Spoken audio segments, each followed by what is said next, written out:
Ceann Comhairle. The Minister was here 7 weeks ago today and stated before the House that, and I quote, "It is now my priority that the procurement process is brought to a conclusion in a fair and transparent manner, and I propose to revert to Government in the coming weeks with a recommendation." I merely want to ask the Minister, you know, in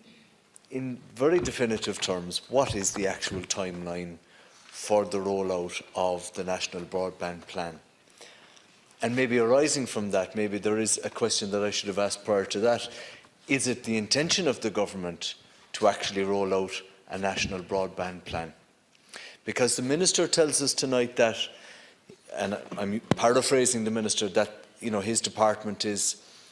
kicking the tires on this, and by that I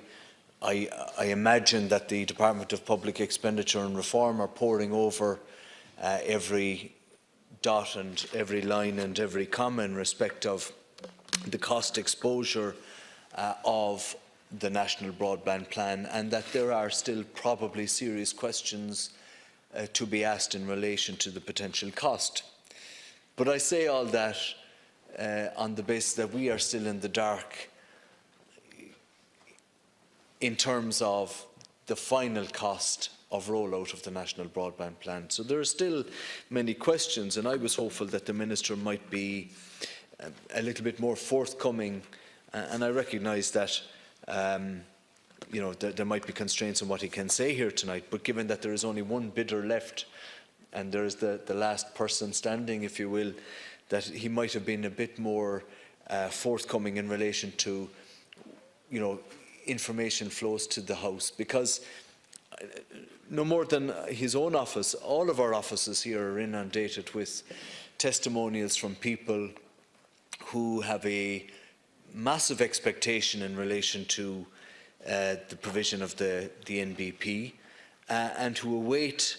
an announcement from Government. And I was given to understand, based on the Minister's intervention on the 4th of December, that we would be near enough,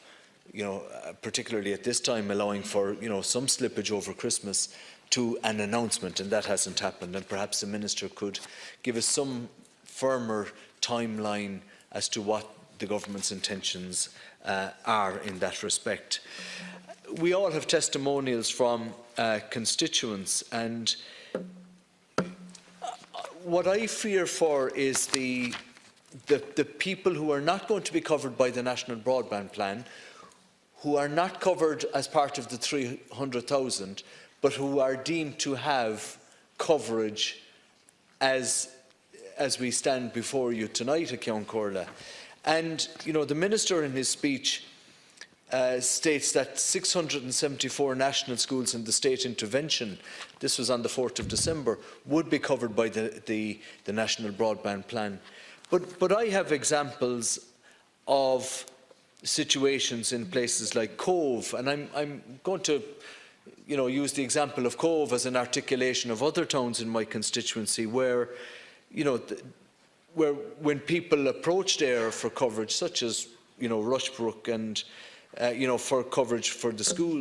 and so on, that they were told that it could not be provided, even though Éire is saying that it is providing coverage in the area.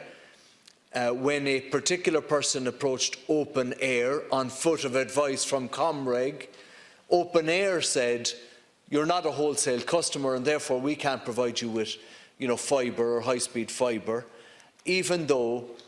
fibre is being provided in the area. So I fear for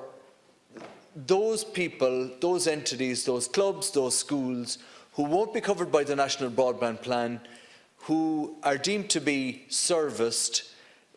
presently, but who, when they approach a provider, are told, "No, we cannot give you the fibre that you so seek."